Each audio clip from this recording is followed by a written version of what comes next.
आजकल जिस रेट से स्मार्टफोन लॉन्चेस हो रहे हैं उस रेट से ना हम वीडियो बना पा रहे हैं और ना उतना ज्यादा टेस्ट करने का टाइम मिल रहा है जिससे आपको एकदम अनबायस्ड ओपिनियन मिले। तो आज का ये वीडियो उन लोगों के लिए है जिनको UFS 2.1, touch sampling rate, haptic feedback जैसे कुछ टेक्निकल टर्म्स नहीं समझ में आते। बेसिकली आज की वीडियो में मैं आपको पूरा ज्ञान दूंगा जिससे आप अपने बलबूते पर एकदम इजीली कोई भी स्मार्टफोन चूज कर सकते हो अपने नेक्स्ट परचेज के लिए। बेसिकली इसको एक अल्टीमेट स्मार्टफोन बाइंग गाइड कह सकते हैं। तो अगर आप एक न्यू फोन खरीदना चाहते हो तो इस वीडियो को एंड तक जरूर देखना क्योंकि ऑब्वियसली आपके वीडियो बहुत काम आने वाली है। एंड अगर आप किसी को पहचानते हो जो अभी एक नया फोन लेने वाला है तो उसके साथ ये वाला वीडियो एकदम 100% शेयर कर देना सो दैट मेरे भी व्यूज बढ़ जाए। ठीक है, बहुत ज्यादा तारीफ कर ली, बट वीडियो स्टार्ट करने से पहले अगर आप चैनल पर नए हो तो सब्सक्राइब जरूर कर लेना। एंड अगर पुराने व्यूअर्स हो तो लाइक जरूर कर दो बिकॉज आज की वीडियो का टारगेट हम रखेंगे 1000 लाइक। पता नहीं लाइक का टारगेट मैं 1000 से 10,000 कब करूंगा। एंड ऑल्सो टाइम स्टैम्प दिए हुए तो एकदम feel free to jump around, but directly time stamp पर स्किप मत करना, स्क्रॉल करके लेके जाओ। चलो कोई बात नहीं। Hi guys, I am Tejas, you watching element tech and video को स्टार्ट करते फाइनली। So without any further due let's get start.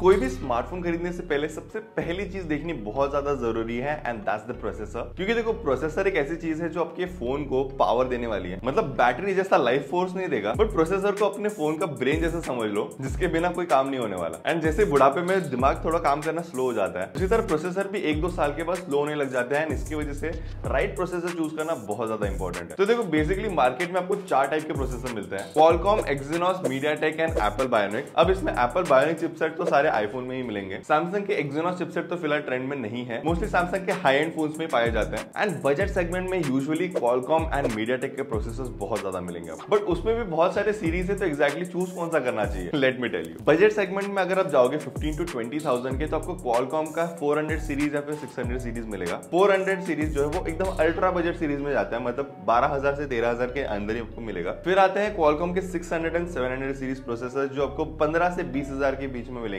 थोड़ा सा अगर एक्सटेंड भी करेंगे तो अंडर 25,000 आपको मिल जाता है जो आपको डिसेंट परफॉर्मेंस देंगे। गेमिंग वगैरह आप एकदम आराम से कर सकते हो। एंड लॉन्ग टर्म यूजेस की बात करेंगे तो आराम से 2 से 3 साल तो आपको एकदम इजीली सपोर्ट दे देंगे। और परफॉर्मेंस वाइज देखेंगे तो क्वालकॉम का जो 800 सीरीज है वो सबसे बेस्ट आता है। क्वालकॉम 800 सीरीज एकदम फ्लैगशिप लेवल प्रोसेसर होता है जिसमें आपको अल्टीमेट गेमिंग परफॉर्मेंस मिलेगी। फोन स्लो होने का चांस ही नहीं है। इवन 4K 60 FPS तक ये रिकॉर्डिंग वगैरह सपोर्ट करता है। बेसिकली आपको स्मार्टफोन मार्केट में बेस्ट ऑफरिंग मिलेगी 800 सीरीज में। फिर आते हैं बजट सेगमेंट में हीलियो प्रोसेसर और इसमें बहुत ज्यादा कंफ्यूजन आता है लोगों को। देखो एक जमाना था जहां पर मीडियाटेक के प्रोसेसर्स थोड़े से बुरे माने जाते थे एंड पर्सनली मैं भी उनको रेकमेंड नहीं करता था, बट अभी मीडियाटेक के प्रोसेसर्स काफी ज्यादा इवॉल्व हो चुके हैं। एंड बजट सेगमेंट में मैं तो कहूंगा एकदम आग बंद करके आप हीलियो प्रोसेसर्स ले सकते हो। अब उसमें भी सेगमेंट आता है कि हीलियो के P सीरीज प्रोसेसर्स थोड़े से कम पावर वाले होते हैं एंड बहुत पुराने प्रोसेसर्स है, बट हीलियो का जो G सीरीज है वो बहुत ज्यादा आगे बढ़ रहा है एंड अभी फिलहाल G99 तक पहुंच गए हैं। तो बजट सेगमेंट में Helio G series is very good. अगर आप मिड टू हाई रेंज में जाओगे तो डायमेंसिटी प्रोसेसर्स काफी अच्छे हैं। मिड रेंज में देखेंगे तो डायमेंसिटी 800, डायमेंसिटी 900 वगैरह प्रोसेसर आपको मिलते हैं। एंड थोड़ा सा ऊपर जाए तो डायमेंसिटी 1200 एंड 1300 अराउंड 25 to 40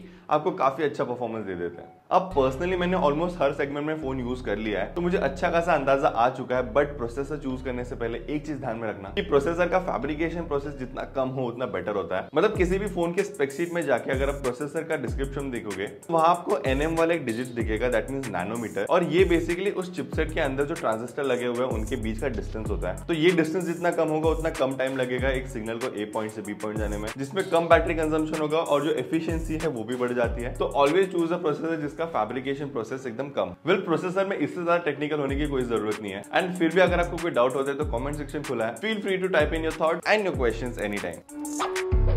अब जो दूसरा कंफ्यूजन लोगों को होता है वो रैम एंड स्टोरेज टाइप में होता है। वेल सबसे पहले बात करते हैं स्टोरेज की। एंड यहाँ पर आपको 2 टाइप के स्टोरेज मिलते हैं, एक है UFS स्टोरेज और एक है eMMC स्टोरेज। तो eMMC स्टोरेज टाइप आपको 5 से 12,000 के बीच में आपको मिलेगा एंड यूजुअली 12,000 के ऊपर वाले स्मार्टफोन्स में आपको UFS टाइप ही मिलता है। बट स्टिल अगर आपको 2 फोन के बीच में चूज करना पड़े तो डेफिनेटली UFS स्टोरेज चूज करना। इसके पीछे का रीजन भी बताता हूँ। eMMC स्टोरेज टाइप में जो डेटा है वो A to B पॉइंट के बीच में एक ही डायरेक्शन में ट्रैवल कर पाता है एक टाइम पे, जबकि UFS स्टोरेज टाइप में अगर A to B डेटा को ट्रैवल करना है तो एक ही टाइम पे दोनों डायरेक्शन में ट्रैवल कर सकता है। इसको एक फुल डुप्लेक्स सिस्टम बोलते हैं, जिसकी वजह से ज्यादा डेटा एक टाइम पर ट्रैवल कर सकता है एंड इन रिटर्न पूरा स्टोरेज जो है वो फास्ट हो जाता है। अब फास्ट स्टोरेज की वजह से आपकी जो एप्लीकेशन है वो फास्ट लोड होंगे एंड लंबे यूजेज में आपका फोन जो है वो जल्दी स्लो भी नहीं होता। दूसरी बात आती है रैम की एंड रैम टाइप अगर हम देखेंगे तो यूजुअली सारे फोन्स में आपको LPDDR4X रैम मिलेगी, बट एक्जैक्टली आपको कितने जीबी रैम की जरूरत है वेल इसका डायरेक्ट आंसर तो आप ही बता सकते हो। बट आजकल सारे स्मार्टफोन्स में 6 GB रैम तो स्टैंडर्ड हो चुका है एंड मेरे हिसाब से 6 GB रैम एक नॉर्मल यूजर के लिए मोर देन इनफ है। आई मीन अगर आप एक ऐसे बंदे हो जो बैकग्राउंड में 10 एप्लीकेशंस ओपन करके नहीं रखते, आपको ऐसे बार बार एप्लीकेशंस क्लियर करने की आदत है, तो 6 GB से ज्यादा आपको लेने की जरूरत नहीं है। बट स्टिल अगर आपको एक फ्यूचर प्रूफ फोन चाहिए जिसमें आपको कोई दिक्कत ना हो अगले 4 से 5 साल के लिए, तभी मैं बोलूंगा कि 8 GB रैम ले लो, नहीं तो फिर कोई जरूरत नहीं है। Now let's talk about the cameras and भाई कैमराज में आपको बहुत ज्यादा वैरायटी मिलती है। सबसे पहले बात करेंगे तो यहाँ पर मेगापिक्सल का गेम बहुत ज्यादा खेलती है companies. 50 megapixel, 100 megapixel, 108 megapixel, 200 megapixel तक आप सारे फोन्स निकल चुके हैं एंड इतना मेगापिक्सल के बाद भी लोगों को ये नहीं समझ में आता कि it's just a part of a photo, not the entire quality. इसको थोड़ा सा माइन्यूटली समझाता हूँ। देखो मेगापिक्सल डेफिनेटली इंपॉर्टेंट होते हैं। बेसिकली जितना ज्यादा मेगापिक्सल उतना ज्यादा एक फोटो में आपको डिटेल्स मिलेंगे और इसका क्लासिक एग्जांपल है कि अगर आप हायर मेगापिक्सल वाला फोटो जूम करके देखोगे तो वो उतना ज्यादा फटता नहीं है as compared to a lower megapixel photo. But Apple and Samsung जैसे हायर एंड फोन्स में 12 मेगापिक्सल के फोटोज भी एकदम अच्छे क्यों दिखते हैं? वेल इसका एक बहुत ही सिंपल रीजन है, द सेंसर क्वालिटी। यूजुअली जो हायर एंड फोन्स होते हैं उसमें जो सेंसर क्वालिटी होती है वो बहुत ज्यादा हाई होती है एंड इवन जो हायर एंड प्रोसेसर्स होते हैं वो इमेज सिग्नल प्रोसेसिंग बहुत अच्छे से कर लेते हैं, जिससे पोस्ट प्रोसेसिंग एकदम ईजी हो जाती है and even high and processors में जो AI कैपेबिलिटीज होती है वो भी बहुत ज्यादा अच्छी होती है, जिसकी वजह से जो फोटो है वो और ज्यादा एनहांस होती है। तो अगर आप एक लो या फिर बजट रेंज में एक कैमरा खरीदना चाहते हो तो what will you definitely go for? सबसे पहले अगर आप बजट सेगमेंट में कैमरास देख रहे हो तो मेक श्योर उसमें AI लगा हुआ हो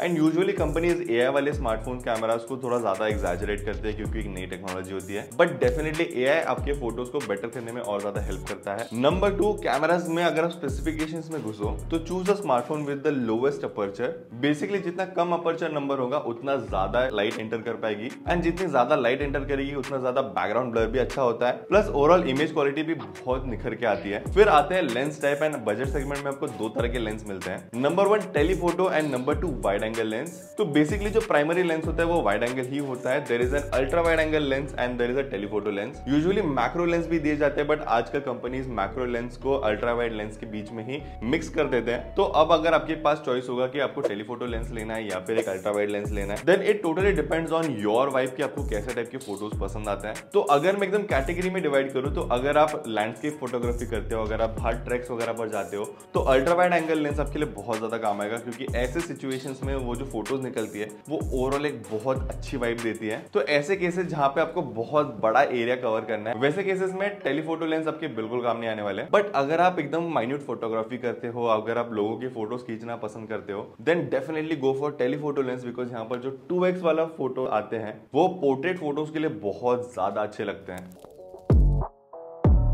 अब बात करते हैं बैटरी के बारे में and definitely it goes without saying जितनी बड़ी बैटरी उतना ज्यादा बेटर फायदा। बट यहाँ पर आपको बैटरी एंड चार्जर के कॉम्बिनेशन में ध्यान देना पड़ेगा। मतलब यूजुअली बजट फोन्स में होता ही है कि आपको बैटरी की साइज बहुत ज्यादा बड़ी मिलती है, दैट मींस 5000, 6000, 7000 mAh की बैटरीज आपको मिलती है। बट यहाँ पर चार्जिंग टाइम बढ़ जाता है क्योंकि इसके साथ जो चार्जर्स आते हैं वो काफी स्लो चार्जिंग वाले होते हैं। मतलब देखो कैसा जमाना आ गया, 18 वॉट या फिर 20 वॉट की चार्जिंग भी अभी स्लो लगने लगी है। जबकि बात करेंगे हाई एंड या फिर फ्लैगशिप स्मार्टफोन्स की तो यहाँ पर बैटरी कैपेसिटी कम होती है। मतलब यूजुअली आपको 4300 mAh की बैटरीज ही मिलेंगी, बट इनका जो चार्जिंग स्पीड होता है वो बहुत ज्यादा हाई होता है। That means 65 what, 85 what, 120 what वाले चार्जर्स आपको एकदम इजीली मिल जाते हैं। तो बड़ी बैटरी एंड स्लो चार्जर से आपका चार्जिंग टाइम बहुत ज्यादा बढ़ जाता है एंड छोटी बैटरी विद फास्ट चार्जर से आपका चार्जिंग टाइम कम हो जाता है। तो अब क्वेश्चन आता है कि आपको कौन सा चूज करना चाहिए। तो अगर आप बजट सेगमेंट में अंडर 20,000, अंडर 25,000 फोन खरीदने चाहते हो तो definitely go for bigger battery size, because यहाँ पर ऑप्टिमाइजेशन की थोड़ी सी कमी होती है। तो अगर आप बजट सेगमेंट में छोटी बैटरी लोगे तो इट इज पॉसिबल कि वो जल्दी से ड्रेन आउट हो जाए।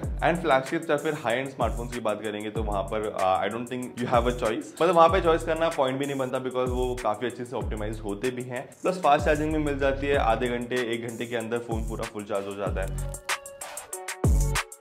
वेल इसके बाद में स्मार्टफोन डिजाइन की बात करें तो ये डिजाइन वाला सेगमेंट तो काफी सब्जेक्टिव होता है एंड यहाँ पर मेरे पास कुछ है नहीं बोलने के लिए। बस एक चीज है, definitely make sure you check the device protection. That means front side back side अगर ग्लास है तो वो कौन सी ग्लास यूज की गई है।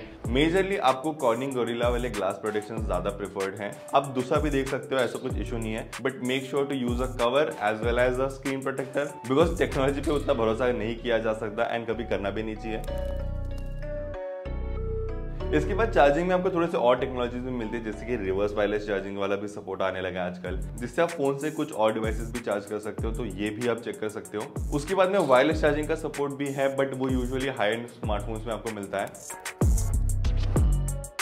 अब बात करते हैं डिवाइस सिक्योरिटी के। एंड यूजुअली इसके बारे में लोगों को पता नहीं होता है एंड अगर पता है तो वेल एंड गुड, बट अगर आपको नहीं पता है तो ये सेगमेंट पूरा कंप्लीट देखना, एकदम अच्छे से आराम से आपको एकदम इजीली समझा दूंगा। तो देखो बेसिकली डिवाइस की सिक्योरिटी दो तरह की होती है, एक फिजिकल और एक डिजिटल। तो डिजिटल सिक्योरिटीज तो यूजुअली हर स्मार्टफोन में आपको मिल जाएगी, जिसमें सॉफ्टवेयर में आपको सिक्योरिटी पैच मिलता है, जिसमें सारे नए नए जो वायरस होते हैं फिर मैलवेयर होते हैं उनकी डेफिनेशन ऑलरेडी आपके फोन में डाली जाती है। तो अगर गलती से कोई भी मैलवेयर या फिर वायरस आपके फोन में घुसने का ट्राई करे तो फोन को आराम से पता चल जाएगा कि हाँ ये file is risky and phone अपने हिसाब से उसको क्वारंटीन कर देता है या फिर डिलीट कर देता है। बट दूसरी सिक्योरिटी होती है हार्डवेयर बेस्ड, जो सैमसंग एंड मोटोरोला प्रोवाइड करता है। एंड यूजुअली आपको सारे मोटोरोला डिवाइसेस में थिंक शील्ड करके एक अलग से सेगमेंट मिलता है, जो एक हार्डवेयर बेस्ड सिक्योरिटी लेवल है।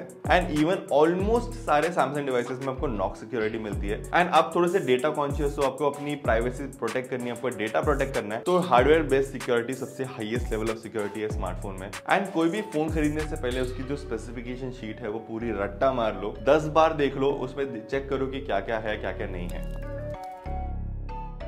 अब आते हैं सबसे लास्ट में, एंड मैंने इसको लास्ट में इसलिए रखा है बिकॉज ये उतना ज्यादा प्रायोरिटी नहीं है फिलहाल, and that is the network capability. So जैसे कि आपको पता है 5G लॉन्च हो गया है। आई मीन दिल्ली में तो स्टार्ट हो चुका है, बाकी सारी जगह पर अभी आ रहा है। So buying a 5G device is definitely helpful दो चीज के लिए। सबसे पहले 5G डिवाइस लोगे तो ऑब्वियसली 5G नेटवर्क आप यूज कर पाओगे, एंड दूसरा 5G डिवाइसेस में जो मॉडेम यूज किए जाते हैं, जो एंटीनाज यूज किए जाते हैं, वो थोड़े पावरफुल होते हैं, जिसकी वजह से अगर आप 4G नेटवर्क भी यूज करोगे वो स्मार्टफोन में तो थोड़ा सा बेटर चलेगा। तो मेरे हिसाब से मैं तो सजेस्ट करूंगा, आपके पास पैसा है तो डेफिनेटली 5G चिपसेट वाला ही फोन खरीदना। But if there is a choice and आप अनफॉर्चुनेटली थोड़ा सा बजट रेस्ट्रिक्टेड हो, जहां पर आपको 4G फोन में थोड़े से बेटर फीचर्स मिल रहे हैं, तो स्टिल मैं कहूंगा 5G प्रेफर करना कहीं ना कहीं जाके, because that's where the future is going. अगले 2-3 साल में सब जगह 5G आ जाएगा, क्योंकि बहुत बार ऐसा केस आ जाता है कि मार्केट में 4G डिवाइस अवेलेबल होता है जिसमें आपको थोड़े से बेटर स्पेसिफिकेशंस, बेटर फीचर्स मिलते हैं। वेल मेरे हिसाब से ये सारे पॉइंट्स काफी ज्यादा इंपॉर्टेंट होते हैं एक नया फोन चूज करने से पहले।